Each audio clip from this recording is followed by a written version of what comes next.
কাদের মোল্লা সাহেবের একটা চিঠি পড়ছিলাম। উনি যেই দিন ফাঁসি হবে সেই দিন ওনার সকালবেলা স্ত্রী দেখতে গেছে, বিকালে ওনার স্ত্রীর ডাক নাম ছিল পিয়ারি। যে দেখে জেলখানার ওই কন্ডেম সেলের ভেতরে ঠিক উনি চা খাচ্ছে বসে। কি গো, তুমি এখন চা খাও?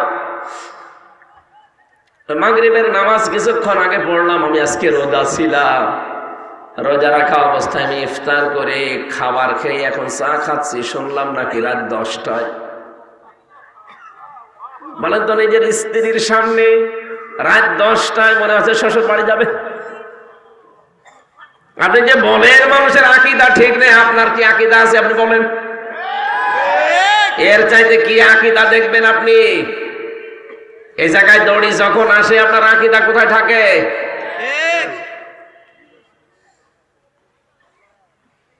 ডাক দিয়ে বলছে, পিয়ারি আমাকে মাফ করে দিও, তোমার হক হয়তো আদায় করতে পারিনি, আজকে আমি আল্লাহর সাথে দেখা করতে যাচ্ছি, সারাদিন আমি রোজা ছিলাম, আমি যে ইফতারি করে খাবার খেয়ে একটা চা খাচ্ছি, এইটাই মনে হয় আমার শেষ খাওয়া। দুনিয়ার খাবার আমার আর কপালে জুটবে না, কারণ আর মাত্র কয়েক ঘন্টা পরে আমারে ডাকবে।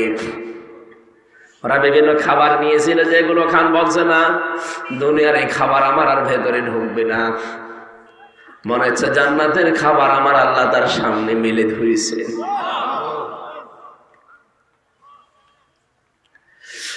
কুমিল্লাবাসী, আল্লাহ রাব্বুল আলামিন এমনি কাউকে শাহাদাতের মরণ দেয় না। ওয়ালিয়া'লামাল্লাহু আল্লাযীনা আমানু ওয়া ইয়াত্তাখিযা মিনকুম শুহাদা। সূরা আলে ইমরানের 140 নম্বর আয়াতের মাঝের অংশে আছে, আল্লাহ বলেন, যাকে আমি ভালোবাসি, যার জীবন যৌবন আমার পছন্দ হয়, যার কাজকর্ম অ্যাক্টিভিটিস যে আমার পছন্দ হয়েছে, তখন আমি তাকে সাধারণভাবে মরণ দেই না, শাহাদাতের মরণ দিয়ে ধন্য করি। কেন শাহাদাতের মরণ দেই জানো? এই যে এই লোকটা যদি এখন মারা যায়, যদি ঈমান নিয়েও মারা যায়, কবরে দিয়ে দিবেন, ঘুমিয়ে পড়বে, শেষ, আর কিছু নেই আগে পরে।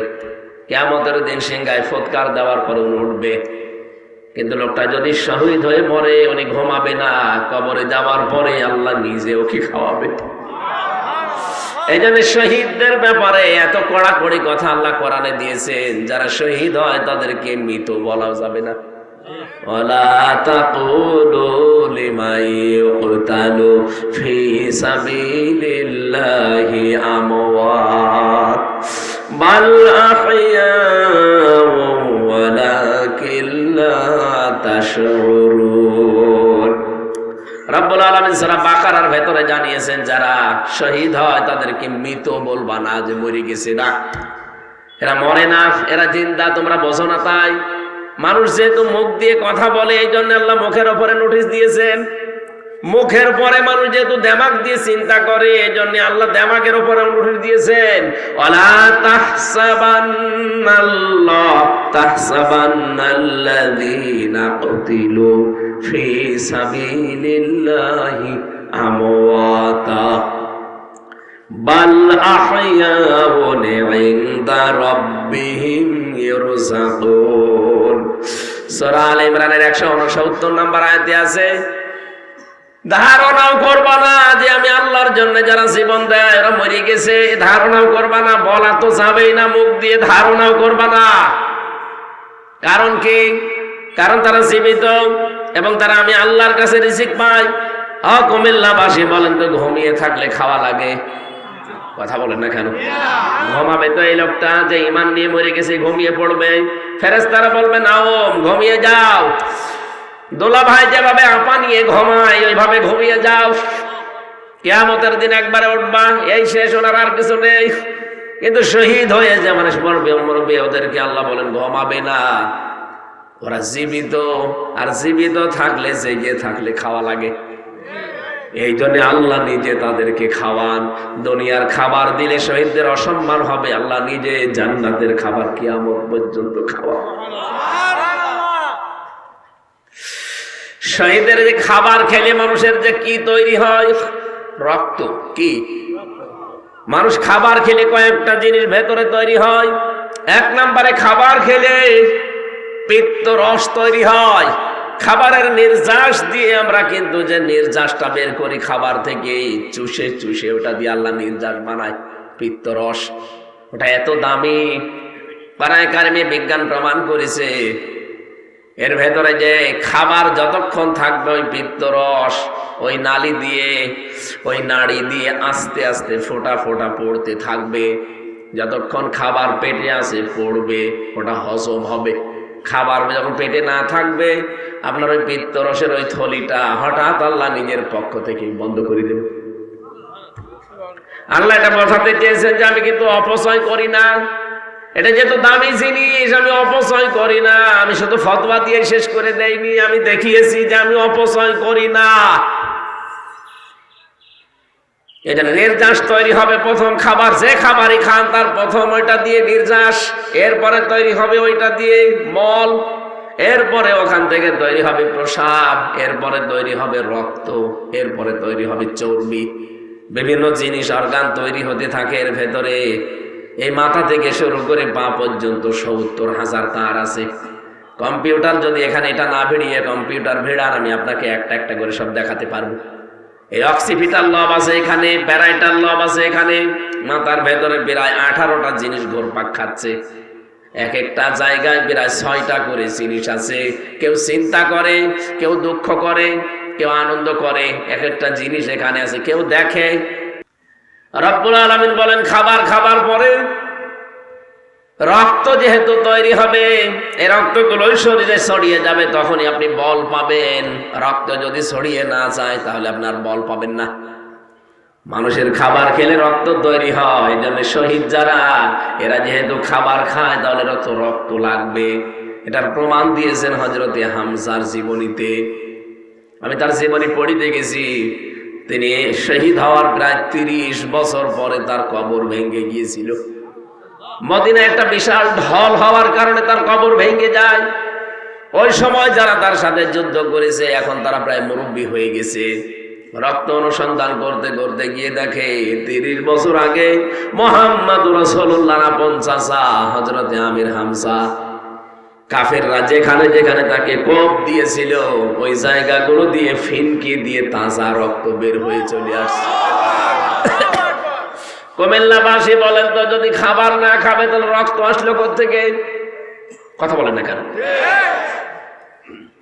এজন্য ফেরেশতাদেরকে দিয়ে আল্লাহ সুসংবাদ জানায় তাদেরকে, যেই মানুষগুলো এই পরীক্ষায় উত্তীর্ণ হয় আর যারা এই কথা স্বতঃস্ফূর্ত ভাবে বলতে পারে, আল্লাযীনা ইযা আসাবাতুহুম মুসিবা ক্বালু ইন্না লিল্লাহি ওয়া ইন্না ইলাইহি রাজিউন। আমরা মনে করি এটা মানুষ মরে যাওয়ার দোয়া। কে বলেছে আপনাকে? কঠিন বিপদ আপদ যখনই আসবে মানুষের, যদি ইমানদার লোকটা হয় মুখ দিয়ে আকস্মিক ভাবেই বের হয়ে যাবে। জবান খুলে বের করেন, ক্বালু ইন্না লিল্লাহি ওয়া ইন্না ইলাইহি রাজিউন। এই বিপদ আপদ মুসিবত আমার উপরে এসেছে, আমরা তো আল্লাহর জন্যে, আল্লাহর কাছে আমরা ফিরে যাব। তখন সে সান্ত্বনা পায়। আরে ভাই, বিপদে আপদে কঠিন মুসিবতে যদি কোনো একটা অবলম্বন আপনি পান, দেখবেন একটা আলাদা অনির্বচন সুখ পাওয়া যায়। জেলখানার ভেতরে আমি মাঝে মাঝে কারারক্ষীকে বলতাম, ভাই একটু বই নিয়ে এসে দিন।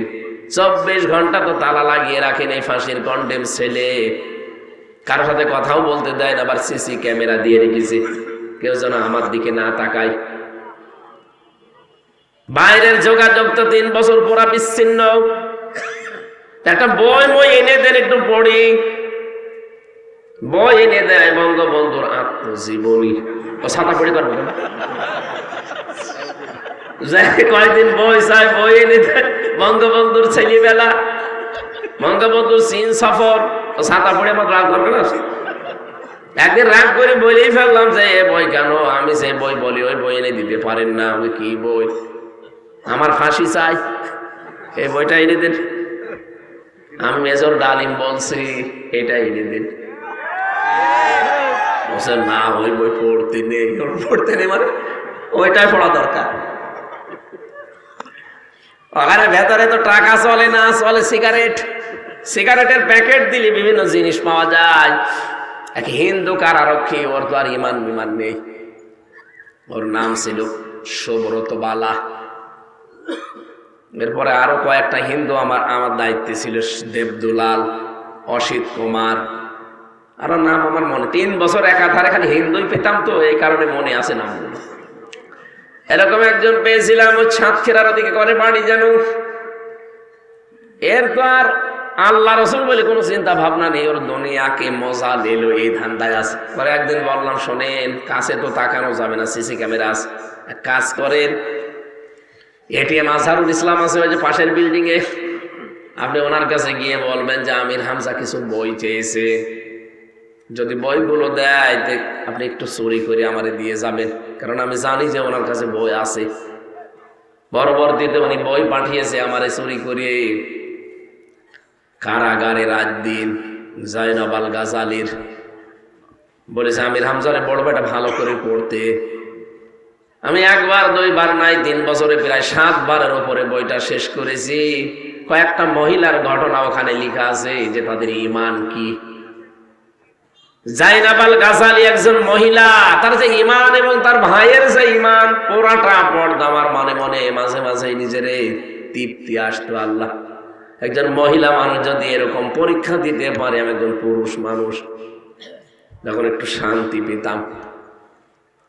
এরপরে পাঠিয়েছিল প্রোডাক্টিভ মুসলিম, এটা অনেক সুন্দর বই, যারা পড়াশোনা করেন, জ্ঞান অর্জন করতে চান, বইটা কিনে নেবেন।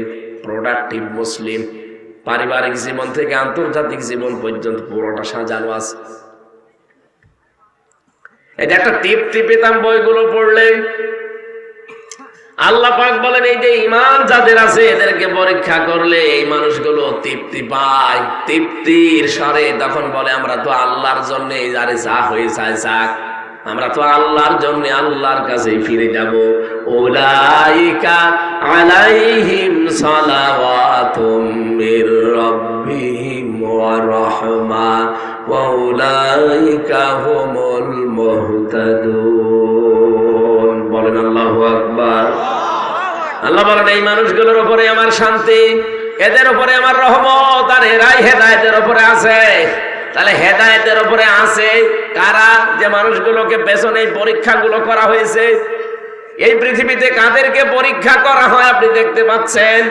যারা পরীক্ষার উপরে আছে, এই মানুষগুলো হেদায়েতের উপরে।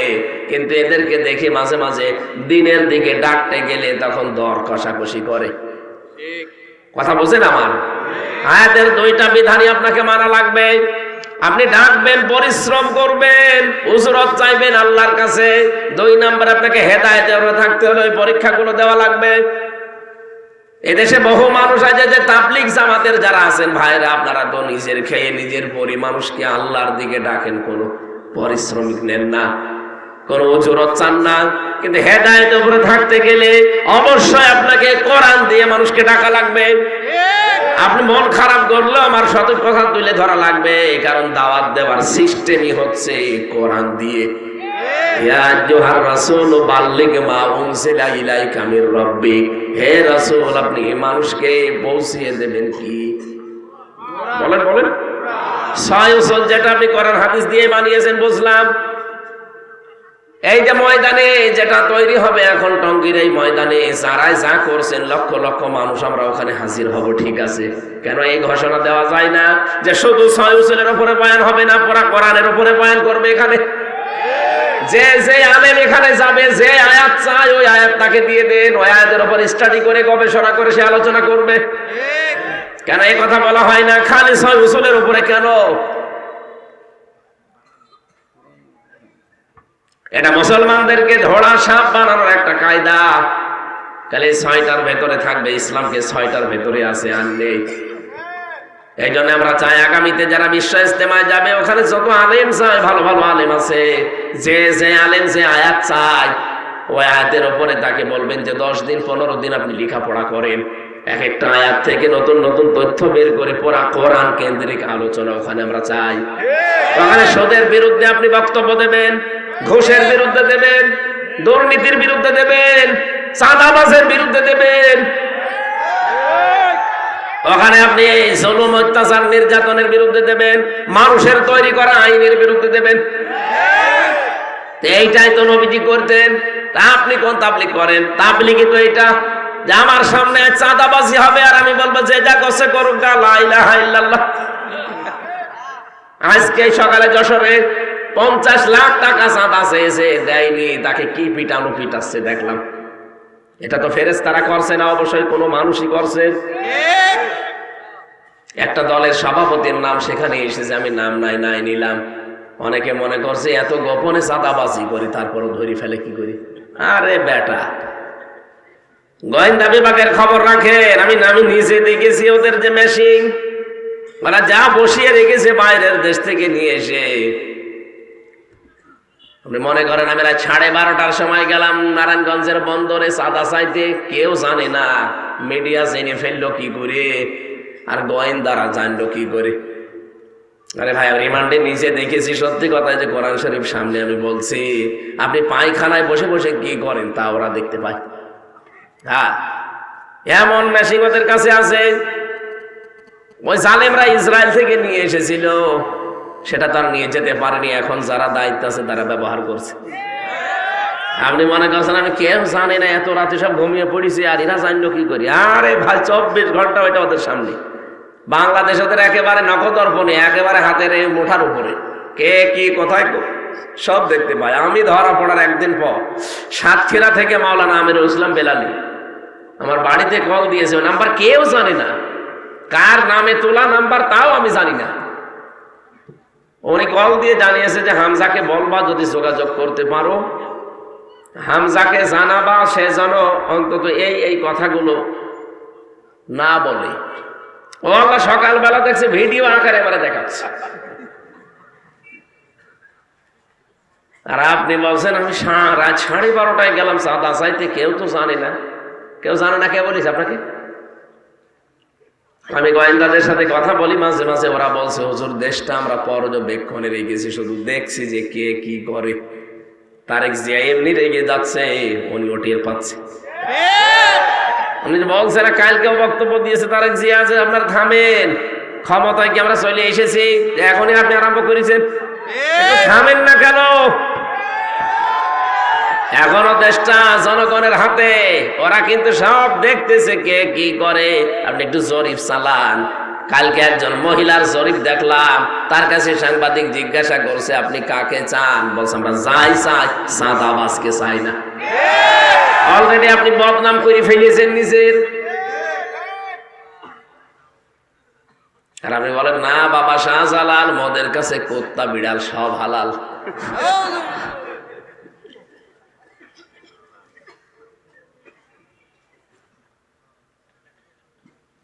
কুমিল্লাবাসী, যে কথাটা তুলেছিলাম বলার জন্য, কোরআনে কারিমের আজকের এই ময়দান থেকে এমন এমন মেসেজ আজকে কোরআন থেকে ওই 14টা কর্মসূচি এমন ভাবে আমরা তুলে ধরতে চাই, যারা দায়িত্বে আছে ওরা যেন শোনে।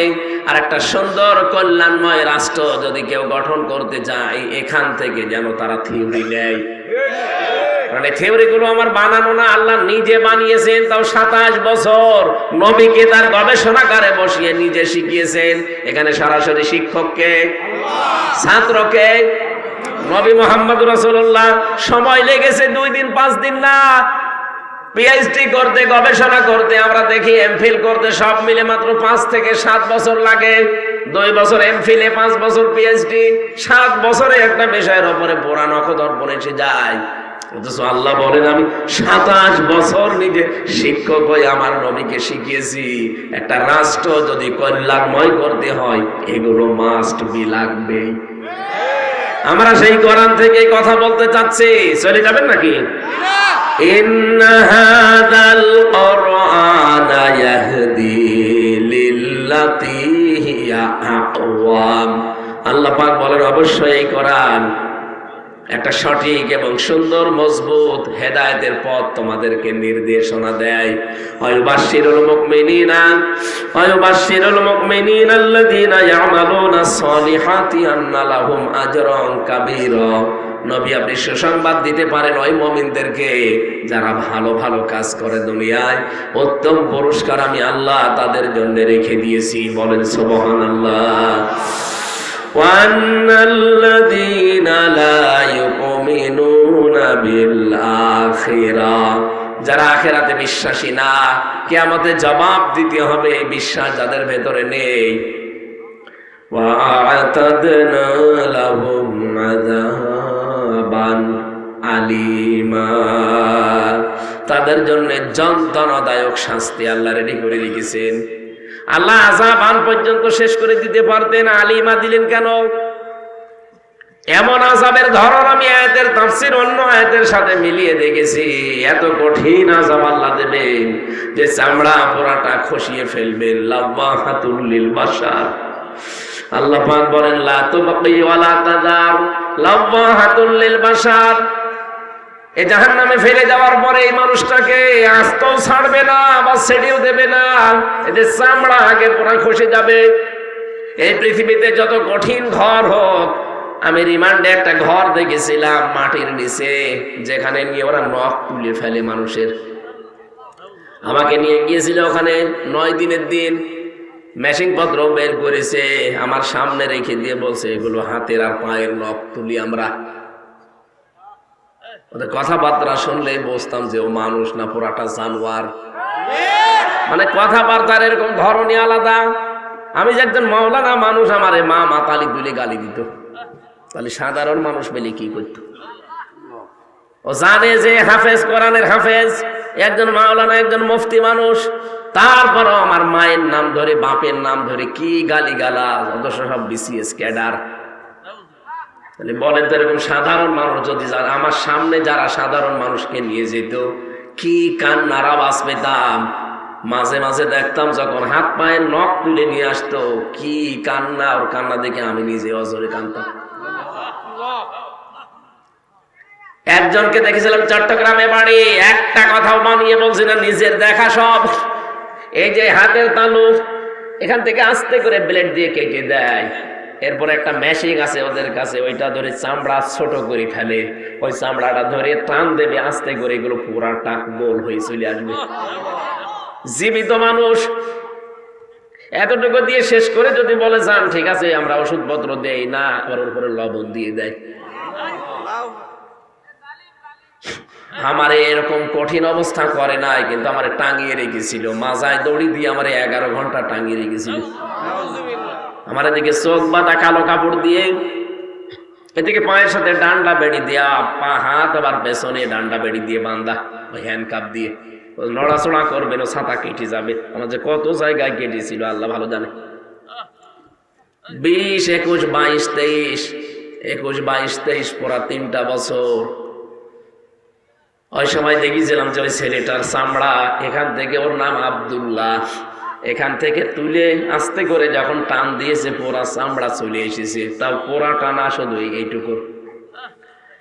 এত কষ্ট পাচ্ছিল আর এত চিৎকার দিয়ে কাঁদছিল, কিন্তু আওয়াজ তো বাইরে যাবে না, মাটির নিচে। পরবর্তীতে শুনলাম যে শুধু চামড়া তুলে ছেড়ে দেয়, ওর উপরে নাকি লবণ ছিটিয়ে দিয়েছে। লবণ ওই যে মোটা যেটা, ওই মোটা লবণ দিলে কিন্তু অত বেশি যন্ত্রণা হয় না, কিন্তু পাতলা যেটা মিহি লবণ, যেটা মেশিন দিয়ে একেবারে মিহি করে ফেলে, ওই পাতলা লবণটা এরকম ছিটিয়ে দিলে দেখবেন আপনি টকবক করে পড়বেন। কারণ শাস্তির যত ধরন ওই শয়তানরা সব আগে ট্রেনিং নিয়েছে, যে এখানে এখানে মারলে, এখানে এখানে জিনিস দিলে এরা সব চাইতে বেশি কষ্ট পাবে। পা এভাবে ধরে রাখবে একজন শিকল দিয়ে বেঁধে, আপনি তো নড়াতে পারবেন না, তারপরে যদি নড়াচড়া করেন এই জন্য শিকল দিয়ে বেঁধে দেয়, আর সামনে থেকে লোহার মগুর দিয়ে পিটায়। মুখ বেঁধে আসতো রাতের বেলা, পিটাতে পিটাতে অনেক জনের দেখতাম নিজেই কাহিল হয়ে গেছে। আর কত মারা যায়? আপনি আধা ঘন্টা একাধারে পিঠে এই পায়ের নিচে পিটান, দেখবেন কিছুক্ষণ পরে আপনার চোখ নষ্ট হয়ে গেছে, চোখে দেখতে পাবেন না। এর সাথে এই চোখের একটা কানেকশন আছে। আমি লাওয়াহাতুল লিল বাশারের কথা বলতে যে পর্যন্ত এসেছি, আল্লাহ বলেন এমন এক ঘরে ওরে প্রবেশ করাবো, ঢুকতে দেরি, আগে চামড়া খুলে পোড়াটা বের হতে দেরি হবে না। ও তো একেবারে এতটুকু চামড়া খুলতে এই ঝামেলা, পোড়া চামড়া যদি খুলে যায় কেমন লাগবে দৃশ্য বলেন তো। এর নাম আলিমা। এই চামড়া পোড়াটা শেষ, এবার নতুন চামড়া আবার লাগাবে। আল্লাহ পাক বলেন আবার ওইভাবে করব, পোড়াটা খুলবো আবার নতুন করে লাগাবো। কেন জানো? যেন শাস্তির তীব্রতা বাড়তেই থাকে। একবার পোড়া চামড়া খুলে আবার যদি লাগানো যায়, ওটা যে কত তীব্র যন্ত্রণা বাড়বে, যার লাগাবো সেটের পাবে।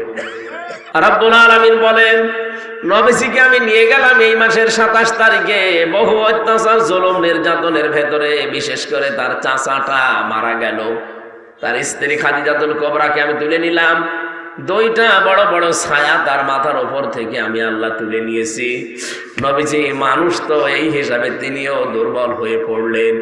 রাব্বুল আলামিন তাকে সান্ত্বনার বাণী দিয়ে বললেন লিনুরিয়াহু মিন আয়াতিনা, আপনাকে আমি নিয়ে আসছি আমার কাছে, আমার নিদর্শন দেখাবো। মেরাজের ঘটনার ভেতরে যে শিক্ষা আছে, আমার ঘটনা বলা উদ্দেশ্য না। ওনাকে নিয়ে গেলেন আল্লাহ, 27টা বছর রাখলেন, বিভিন্ন নিদর্শন দেখালেন। জান্নাত জাহান্নাম, পুলসিরাত, হাউজে কাউসার, যত কিছু আছে, মিজানের পাল্লা সব দেখিয়েছেন। আল্লাহ পাক বলেন নবী দাঁড়ান, আপনাকে আজ একটা নতুন জায়গায়, আপনি যেহেতু হিজরত করা লাগবে, নতুন একটা রাষ্ট্রের প্রধান হবেন আপনি। আপনাকে রাষ্ট্রপ্রধান হতে হলে 14টা কাজ পরিবার, সমাজ আর রাষ্ট্রে করতে পারলে রাষ্ট্রটা কল্যাণময় রাষ্ট্র হবে। 1 নম্বরে আমি আল্লাহর ইবাদত দিয়ে আপনি আরম্ভ করবেন, কারণ আমি যেহেতু বানিয়েছি সবাইকে, এটা সবাইকেই বোঝাবেন। ইলা কালিমাতিন সাওয়াইম বাইনানা ওয়া বাইনাকুম আল্লা না'বুদা ইল্লাল্লাহ ওয়া লা নুশরিকা বিহি শাইআ ওয়া লা ইয়াত্তাখিযা বা'দুনা বা'দান আরবাবাম মিন দুনিল্লাহ ফাইন তাওয়াল্লাউ ফাকুলু আশহাদু বিআন্না মুসলিমুন। সূরা আলে ইমরানের 64 নাম্বার আয়াতের ভেতরে আছে রব্বুল আলামিন বলেন আপনি ডাক দেবেন ইহুদি, খ্রিস্টান, মুশরিক যারা আছে, যারা কিতাব পেয়েছে আসমানি, তাদেরকে আপনি ডাক দিয়ে বলেন আসো আল্লাহর বান্দারা, আমরা 3টা কথার উপরে একমত হই। 1 নম্বরে আমরা আজকে থেকে আল্লাহ বাদে আর কারো ইবাদত করব না। ইহুদিদের দিকে তাকান, তারা আল্লাহ একজন আছে এই কথা বিশ্বাস করে।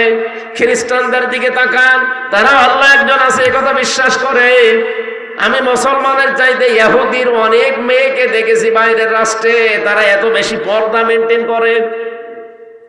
বাইরের দেশগুলোতে যখন যায়, সিঙ্গাপুর, মালয়েশিয়া, থাইল্যান্ড, এই সমস্ত জায়গায় যারা ইহুদি আছে, বিশেষ করে ইহুদিদের আমি দেখেছি তাদের বউ খাস পর্দা করে, এমনকি হাত মোজা, পা মোজা পরা, সামনে আবার ওই যে দেওয়া, জিলবাব দেওয়া, 3-4টা ছেলে মেয়ে চারপাশে, এত পর্দা মেনটেন করে।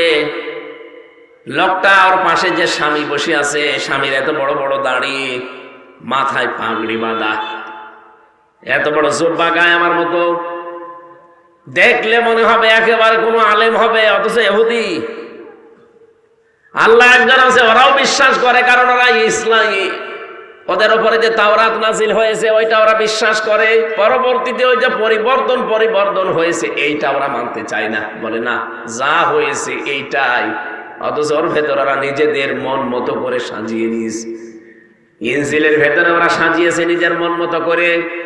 কোরআনটা সাজাতে পারে না, এই কারণে, কারণের দায়িত্ব সরাসরি নিয়েছে কে? আল্লাহ। রাব্বুল আলামিন বলেন ওদেরকে ডাক দিয়ে বলেন যে আল্লাহ বাদে কারো ইবাদত করা যাবে না, আমরা আল্লাহর সাথে কাউকে শরীক করব না, আল্লাহ বাদে আমরা কাউকে একে অপরকে রব বলে মানব না। যদি এই 3টা বিষয়ের উপর একমত হতে পারেন তাহলে সাথে নিয়ে কাজ করবেন। যদি এর উপরও তারা মুখ ফিরিয়ে চলে যায় যে না আপনাকে মানি না, ফাইন তাওয়াল্লাউ ফাকুলু শাহাদু বিআন্না মুসলিমুন, তাহলে আপনি ঘোষণা দেন যে না আমি মুসলমান, তোমাদের সাথে আমিও আর নেই। ডক্টর মোহাম্মদ ইউনূস দায়িত্বে যেহেতু আছেন, আমরা একজন মুসলমান, কি এই দেশে 18 কোটি মানুষ, আমরা 96% আমরা মুসলিম, বাকি অন্যান্য জাতি আছে মাত্র 4%। সবাইকে আপনি আহ্বান জানান যে মেরাজে এই মাসে, এই সবে মেরাজ, এটা এই মাসে রজব মাস, বিশ্ব নবীকে আল্লাহ 14টা জিনিস শিখিয়েছিলেন। তার প্রথমে আমার আল্লাহর একাত্মবাদ, দাসত্ব। ওয়াকাদা রাব্বুকা আল্লা তা'বুদু ইল্লা ইয়্যাহু ওয়া বিল ওয়ালিদাইনি ইহসানা। রব্বুল আলামিন বলেন, নবী আমি ফয়সালা দিয়ে দিলাম, আমি সিদ্ধান্ত নিয়ে নিয়েছি, আমি রায় দিয়েছি। কযা মানে রায় দেওয়া। আমি সিদ্ধান্ত নিয়ে ফেলেছি, রায় দিয়েছি, আমি আল্লাহ ছাড়া কারো দাসত্ব করা যাবে না, ইবাদত করা যাবে না, এটা সবাইকে জানিয়ে দেবেন দেশে। অবিল ওয়ালিদাইনি ইহসানা, পিতামাতা যাদের আছে তাদের সাথে ভালো ব্যবহার করা লাগবে। ও বাংলার মুসলমানেরা, আল্লাহর আইন মানা এখানে আয়াত অনুযায়ী ফরজ। আল্লাহর আইন মানা কি বলেন তো? আরো জোরে আরেকবার বলেন। মা বাবার আইন মানা কি? না না, মাঝখানে ও আছে খেলা করার জন্য। আপনি আলেম, একজন আলেম আপনি না করা, সে বুঝে পড়া লাগবে। সাধারণ মানুষ বললে নাই মেনে নিলাম, আপনি আলেম না, আরো চিন্তা ভাবনা করে পড়বেন। এই তো দেখেন তো 23 নাম্বার আয়াত সূরা বনী ইসরাইলের, ওয়াবিল ওয়ালিদাইনি ইহসানা। আল্লাহর আইন মানার আগে আপনি ওয়া পাবেন না। আল্লাহর আইন মানতে হবে কোনো প্রশ্ন ছাড়া। কিন্তু মা বাবার আইন মানা ফরজ না, মা বাবার সেবা করা ফরজ। কথা বুঝতেছে? মা বাবার সেবা করা কি? মা বাবার আইন মানা। পৃথিবীতে শুধু একজনের আইন মানা ফরজ। আলা লাহুল খালকু ওয়াল আমরু, সূরা আরাফের 54 নম্বর আয়াতের মাঝের অংশে আছে। আল্লাহ বলেন, সৃষ্টি আমার, আইনও চলবে আমার। ইনিল হুকমু ইল্লা লিল্লাহ, সূরা ইউসুফের 40 নম্বর আয়াতের মাঝের অংশে আছে, আইন চলবে শুধুমাত্র কার? এই জন্য আইন আল্লাহর মানা ফরজ, মা বাবার আইন মানা ফরজ না, তাদের সেবা করা ফরজ। এখান থেকে কি মাসলা পেলেন আপনি? পৃথিবীতে আল্লাহর পরে আমরা জানি যে মা বাবার স্থান। সেই মা বাবার আইন মানা যদি ফরজ না হয়, কোন মহারতি আছে যার আইন মানা লাগবে? এটা আল্লাহর আইন বাদ দিয়ে পৃথিবীতে যারা অন্য কারো আইন প্রতিষ্ঠা করতে চান, আপনি আল্লাহর সাথে শিরিক করছেন। আমরা তো এই কথার বিপক্ষে, আপনার সাথে মিল নেই আমার এই কারণে। আপনি মানুষের তৈরি করা আইন প্রতিষ্ঠা করতে চান, আর আমি প্রতিষ্ঠা করতে চাই আল্লাহর আইন। পৃথিবীর যত নবীকে আল্লাহ পাঠিয়েছেন, মাত্র 2 জন নবী বাদ দিয়ে আল্লাহর এই আইনের পক্ষে কথা বলার কারণে প্রত্যেকটা নবীকে লাঞ্ছিত হতে হয়েছে। এমনকি দেশ ছাড়া লেগেছে, করাত দিয়ে অনেকে ছিঁড়ে ফেলেছে। কথা বলছে না কেন? আজ যদি কেউ আল্লাহর আইনের পক্ষে কথা বলে, তারও জীবনে এরকম নবীদের মতো কিছু নেমে আসতে পারে না? পারে না। এই জন্য আমাদের উচিত হবে এখন থেকে আজ এই দেশটাকে আমরা সুন্দর করে কল্যাণময় রাষ্ট্র হিসাবে গঠন করতে চাই, মাস্ট বি আমাদের অবশ্যই এই কাজ হবে যে আমরা আল্লাহর আইনের পক্ষে কাজ করব। আল্লাহর আইনের পক্ষে যেতে গেলে যদি ওটা আমার দোলা ভাই হয় হোক, যদি দোলা ভাই না হয় না হোক, কারণ আমি চাই আল্লাহর আইন দেশে কায়েম হোক। যারা আল্লাহর আইনের বিপক্ষে আছে, ওরা যদি আমার বাবাও হয়, ও বাবাকেও আমি মানি না। সিদ্দিক আকবর আবু বকর সিদ্দিক রাদিয়াল্লাহু তাআলা আনহু বদরের যুদ্ধ থেকে বাড়িতে আসলেন, দেখলেন ছেলে এসেছে। হযরত আবু বকর ছেলে ডাক দিয়ে বলেন, বাবা আমি কিন্তু যুদ্ধে তোমাকে 3 বার পেয়েছিলাম, তোমার কল্লা কেটে ফেলতাম, কিন্তু আমি করি নাই, তুমি আমার বাবা, এই জন্যে। হযরত আবু বকর বলে, সন্তান তুমি ছিলে আবু সেহেলের দলে, আর আমি ছিলাম মুহাম্মদের দলে। তুমি আমাকে 3 বার পাওয়ার পরও আমাকে কিচ্ছু বললে না বাবা বলে। সাফ করে কথা শোনো, ওই ময়দানে যদি আমি তোমাকে একবারও পেতাম, একবারই কল্লা উড়িয়ে দিতাম। এইরকম সময় আমার মনে হয় সামনে কোরআনের জন্য আসতে পারে। এই কথা বলছেন? কারণ আল্লাহ ছাড়া আমরা কারো আইন মানি না।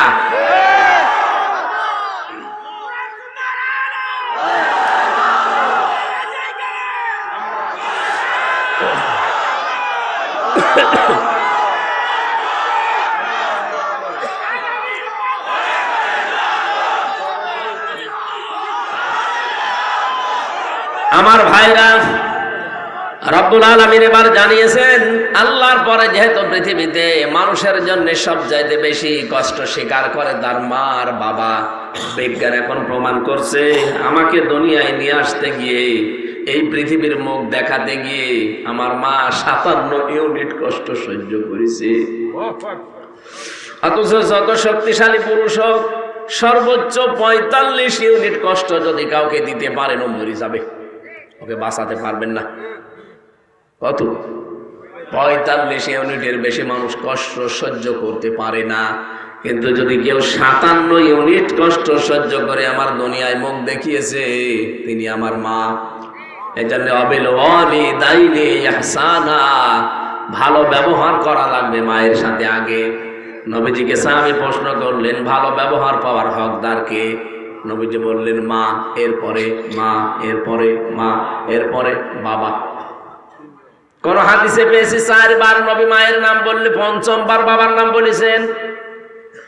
এই জন্য আমাদের উচিত হবে, আজ হাজারো জেলাতে দেখতে পাচ্ছি আমরা, কুমিল্লাতেও দেখছি বৃদ্ধাশ্রম বানাচ্ছে অনেকে, অথচ বৃদ্ধাশ্রম বানানো জায়েজ নেই, হারাম। একটা সন্তান তার মা বাবাকে সাথে রাখবে না, বৃদ্ধাশ্রমে পাঠিয়ে দেবে, তো এরকম সন্তান জন্ম না দেওয়াই ভালো ছিল। কয়েকদিন আগে নীলফামারী গিয়েছিলাম, নীলফামারী জেলা কিশোরগঞ্জ থানা, একটা বৃদ্ধাশ্রমে আমাকে নিয়ে গেল দেখার জন্য। যে দেখি এইদিকে 25 জন, এইদিকে 25 জন বসে আছে বার বাবা। ওদের চোখের দিকে তাকিয়ে দেখতে পেয়েছি ওরা ছল করে কাঁদছে। প্রত্যেকটা মার বাবার দিকে তাকিয়ে আমার মনে হচ্ছে ওরা সন্তানের জন্য বরদোয়া দিচ্ছে। আরে ভাই, ওদেরও তো আমার মতো ছেলে আছে। 2 জনের সাথে কথা বললাম, একজন বলছে আমার ছেলে ডিসি, আর একজন বলছে আমার ছেলে আমেরিকায় থাকে। কিন্তু আজ আমি বৃদ্ধাশ্রমে এই কারণে আমার বৌমা আমাকে মেনে নিতে পারে না, সহ্য করতে পারে না। শুধুমাত্র ওই বৃদ্ধাশ্রমের মার বাবা এরা না, এখানে বহু মানুষ আছে যাদের বৌমা তাদেরকে সহ্য করতে পারে না।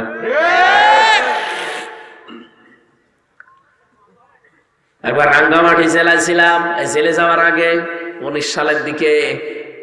রাঙ্গামাটি থেকে আসার সময় লংগদু থানা, ওখান থেকে আসার সময় একবার দেখি এক বৃদ্ধাশ্রমে আমারে ঢুকিয়েছে। যে দেখি এক কলেজের প্রফেসর হাও মাও করে কাঁদছে মায়ের পা ধরে। কি হয়েছে ভাই, আপনি কি করেন? বলে আমি কলেজের একজন অধ্যাপক, প্রফেসর। আমার মাকে আমি আজ 3 মাস আগে এখানে রেখে গেছি। মা আমারে বলছে বাবা আমি যখন মারা যাব তখন তো এই মাথার উপরে যে ফ্যান আছে এই ফ্যানটা ঘুরিয়ে পাল্টিয়ে নতুন ফ্যান লাগাবি। মা বলছে আব্বা, ছেলে বলছে মা তুমি তো মরিয়ে যাবে কয়দিন পরে, আবার ফ্যান আমি নতুন করে পাল্টিয়ে দেব কেন? মা বলে আমি দেখলাম এই 3 মাসে এদের বারবার বলার পরও ফ্যান এরা পাল্টিয়ে দেয় না। আমার তো মন ডেকে বলছে তুই আমার সাথে যা করলি কিছুদিন পরে তোর ছেলে তাই করবে। তোরে তো বৃদ্ধাশ্রমে রেখে গেল বলে তোর তো আর ফ্যান ছাড়া ঘুম হয় না, কারণ ছোটবেলা থেকে আমি তোরে বাতাস দিয়ে দিয়ে ঘুম পাড়াতাম। তোরে যখন রেখে যাবে তখন তো তোর ঘুম আসবে না, তোর কষ্ট হবে। আগে থেকেই তোরে আমি সতর্ক করলাম। হঠাৎ দেখলাম ওর মা ওর হাতের ওপরে মরে গেল। হাও মাও করে কেঁদে বলছে হুজুরের দোষ শুধু আমার একা নয়, দোষ আমার বউর। 3 মাস আগে থেকে আমার বউ আমাকে বলছে বুড়ি বাড়ি থাকলে আমি তোমার ভাত খাবো না। আমার 2টা ছেলে আছে, তাদের মুখের দিকে তাকিয়ে আমি কিছু বলতেও পারি না। বাধ্য হয়ে এখানে রেখে গিয়েছিলাম তারে। শেষ পর্যন্ত আজকে মা আমার মারা গেল, দুনিয়ায় এখন নাম ধরে ডাকার মতো আমার আর কেউ নেই।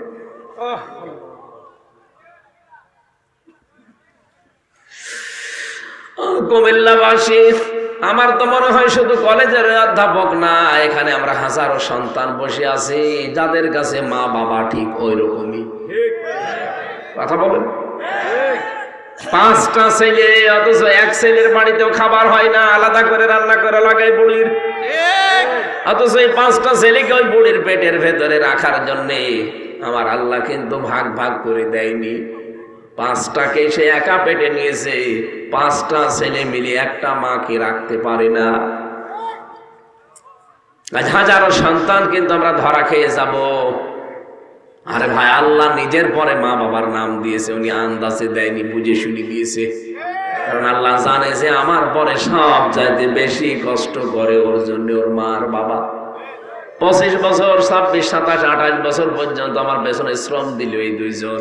হঠাৎ করে পরের একজন মেয়ে এসে আমার দখল করে নিল, মা বাবা ডিলেট। আমি কি বেশি বললাম?